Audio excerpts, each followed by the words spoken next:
What I'm doing now is in listening, I was having trouble getting the kick drum to me was sounding too loud and too quiet at the same time, and that usually means for me that there's an EQ situation that could be better.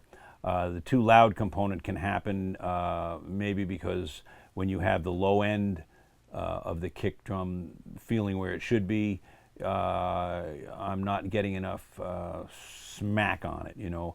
Or it could be that when you have the smack set, when you have the fader set so that you're getting the smack you want, it's too much low end. So what I'm doing now is I'm looking to get a little more of that, not the super high end tap, but the I like to think of it as the beater hitting the head, that kind of almost like what you're hearing with my hand here. That again, I don't know the exact frequency, but I'm looking probably to be exploring the 1 to 3K range, 3,000 cycles. So I'm going to do that now.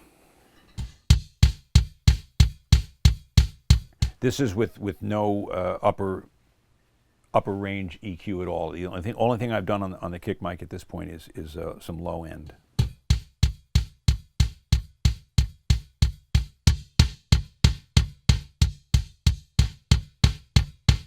So that's the kind of smack I'm talking about that I'm looking for. I'm turning that on and off.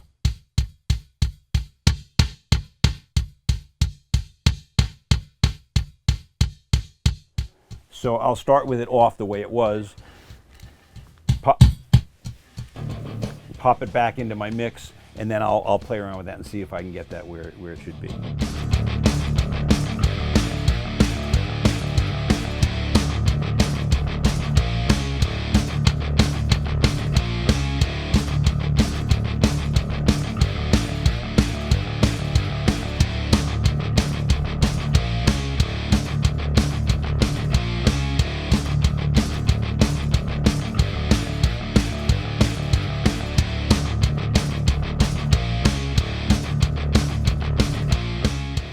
Okay, we're getting close. What I'm trying to achieve here overall with this blend of instruments at the moment, if I were to describe it visually, I would like it to look like a big old-fashioned steam engine coming at you with a lot of weight and a lot of mass, a lot of power, but fairly streamlined, where everything is all working together very closely, so there aren't lots of antenna and things hanging out of it. That's my visual impression.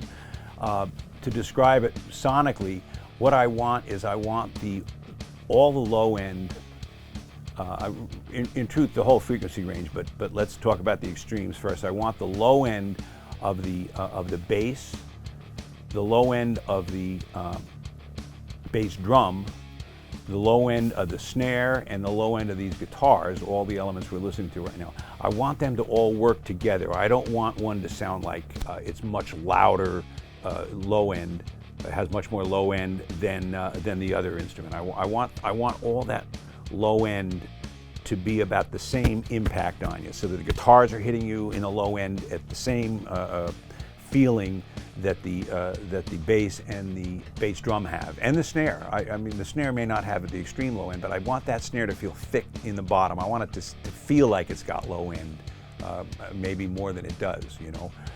So I want these elements to work together, and that involves a couple things. It involves making sure that the low end isn't completely out of balance, so that you're hearing much more low end from the bass than you are from the guitars or the bass drum.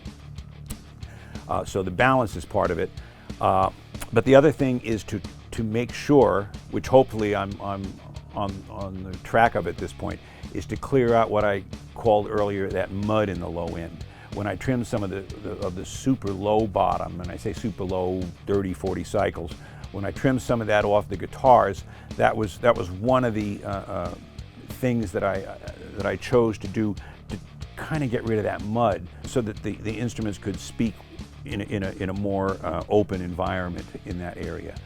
Now the same thing applies to the high end, which is why I was just fiddling around with what I was calling the smack component of the bass drum mic. I want to make sure that the on the guitars and the clank, clank, clank, clank, clank on the bass, and the whack, whack, whack, whack, whack on both the snare and the kick drum, that they're all speaking together in the same way that I mentioned the low end. The same applies to the middle as well, but it's easiest to refer to it and to get a sense of what I'm talking about if you think about the high and the low end. And getting back to my freight train concept visually, so the idea there is to have this relatively streamlined package that's dense and powerful. It has high ends, it has low, but nothing is really sticking out like, you know, as if the guitars alone had all this super high end and nothing else did. So I'm trying to avoid that in this particular part of the mix process. And I'm getting fairly close. Again, I go back and retune things and refine things just the way I did with the kick drum there.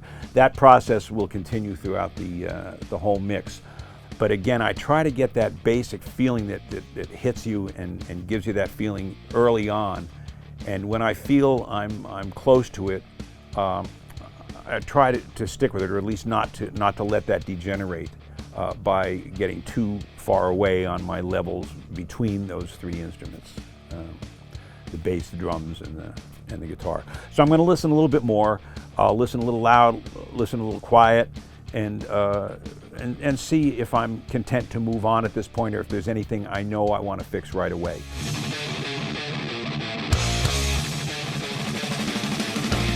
Old tricks to make neck sections, pop a little bit. Get rid of the note prior to what you want to sound louder. In the Echo Boy, you can cross-balance the feedback mix so that I can have feedback from the right feeding back into the left and vice versa.